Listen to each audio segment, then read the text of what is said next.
Back to news. ఎమ్మెల్యేల party ఫిరాయింపులపై Telangana high court కీలక వ్యాఖ్యలు చేసింది. పార్టీ మారిన ఎమ్మెల్యేల అనర్హతపై నెల రోజుల్లో నిర్ణయం తీసుకోవాలని స్పీకర్ను ఆదేశించింది. స్పీకర్ను ఆదేశించే అధికారం కోర్టుకు లేదని ప్రతివాదులు కోర్టు దృష్టికి తీసుకెళ్లారు. న్యాయస్థానం తీర్పును కాంగ్రెస్, బీఆర్ఎస్ పార్టీ స్వాగతించారు. ఫిరాయింపులపై మాట్లాడే అర్హత బీఆర్ఎస్ నేతలకు లేదన్నారు కడియం. పార్టీ ఫిరాయింపుల కేసులో తెలంగాణ హైకోర్టు కీలక ఆదేశాలు జారీ చేసింది. పార్టీ ఫిరాయించిన ఎమ్మెల్యేల అనర్హతలపై 4 వారాల్లో నిర్ణయం తీసుకోవాలని స్పీకర్ కార్యాలయానికి ఆదేశాలిచ్చింది. లేదంటే తామే సుమోటో కేసుగా తీసుకుని విచారిస్తామని హెచ్చరించింది. బీఆర్ఎస్ తరఫున గెలిచిన దానం, కడియం, తెల్లం వెంకట్రావు కాంగ్రెస్లో చేరారంటూ బీఆర్ఎస్ ఎమ్మెల్యేలు కౌశిక్ రెడ్డి, కేపీ వివేకానంద హైకోర్టును ఆశ్రయించారు. పార్టీ ఫిరాయించిన వారిపై చట్ట ప్రకారం అనర్హత వేటు వేసేలా స్పీకర్ను ఆదేశించాలని కోరారు. పార్టీ ఫిరాయింపులపై సుప్రీం ఇచ్చిన ఆదేశాలను బీజేపీ ఎమ్మెల్యే మహేశ్వర్ రెడ్డి న్యాయస్థానం దృష్టికి తీసుకువెళ్లారు. స్పీకర్ను ఆదేశించే అధికారం హైకోర్టుకు లేదని ప్రతివాదుల తరఫున న్యాయవాదులు కోర్టుకు తెలిపారు. స్పీకర్ ఇండిపెండెంట్ ట్రైబ్యునల్ అని స్పష్టం చేశారు. గత నెల విచారణను ముగించిన హైకోర్టు తీర్పును రిజర్వ్ చేసింది. 4 వారాల్లో నిర్ణయం తీసుకోవాలని స్పీకర్ కార్యాలయ కార్యదర్శికి తాజాగా ఆదేశాలు జారీ చేసింది. పార్టీ మారిన ఎమ్మెల్యేల అనర్హత పిటిషన్లకు సంబంధించి హైకోర్టు ఇచ్చిన తీర్పును గౌరవిస్తున్నామన్నారు కడియం శ్రీహరి.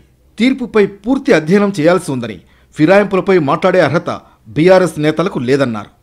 కోర్టు జడ్జిమెంట్ను పూర్తి స్థాయిలో అధ్యయనం చేసిన తర్వాత, న్యాయవాదులతోని పార్టీ పెద్దలతో మాట్లాడిన తర్వాత రాబోయే రోజులలో మన కార్యాచరణ ఎట్లా ఉండాలనేది నిర్ణయం తీసుకోవడం జరుగుతుంది. అందులో ఇది హైకోర్టు సింగిల్ జడ్జి ఇచ్చిన జడ్జిమెంట్. మాకు డివిజన్ బెంచ్ కూడా పోయే అవకాశం ఉన్నది. ఆ సాధ్యాసాధ్యాలను కూడా పరిశీలించి నిర్ణయం తీసుకోవడం. ఎమ్మెల్యేల అనర్హత పిటిషన్లపై హైకోర్టు తీర్పును బీఆర్ఎస్ నేతలు స్వాగతిస్తున్నారు. ఈ తీర్పు కాంగ్రెస్ అప్రజాస్వామ్య విధానాలకు చెంపపెట్టు అని వ్యాఖ్యానించారు. హైకోర్టు తీర్పుతో పార్టీ మారిన ఎమ్మెల్యేలు అనర్హతకు గురికావడం తథ్యమని మాజీ మంత్రులు అంటున్నారు. పార్టీ ఫిరాయించిన ఎమ్మెల్యేలు అనర్హతకు గురవుతారని, ఉప ఎన్నికలు రావడం తథ్యమని చెబుతున్నారు. 4 వారాల లోపల మీరు యాక్షన్ తీసుకోవాలని స్పీకర్ గారికి ఆదేశాలు ఇచ్చారు. 4 వారాలలో తీసుకోకపోతే కోర్టు మీరే తీసుకుంటామని వాళ్ళు క్లియర్గా చెప్పారు. అంటే బై ఎలక్షన్లు కంపల్సరీ వస్తున్నాయి. స్పీకర్ గారు రిక్వెస్ట్ చేస్తున్నాం, కోర్టు ఆర్డర్ని స్వీకరించి ఇమ్మీడియట్లీ వాళ్ళ మీద యాక్షన్ తీసుకో.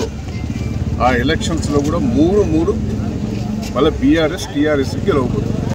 బీఆర్ఎస్ ఎమ్మెల్యేల పార్టీ ఫిరాయింపులను ప్రశ్నిస్తూ హైకోర్టు మార్గదర్శకాలు జారీ చేసిందని కాంగ్రెస్ నేతలు చెబుతున్నారు. హైకోర్టు పరిధిలోనే స్పీకర్ నిర్ణయాలు, కాంగ్రెస్ నిర్ణయాలు ఉంటాయని అంటున్నారు.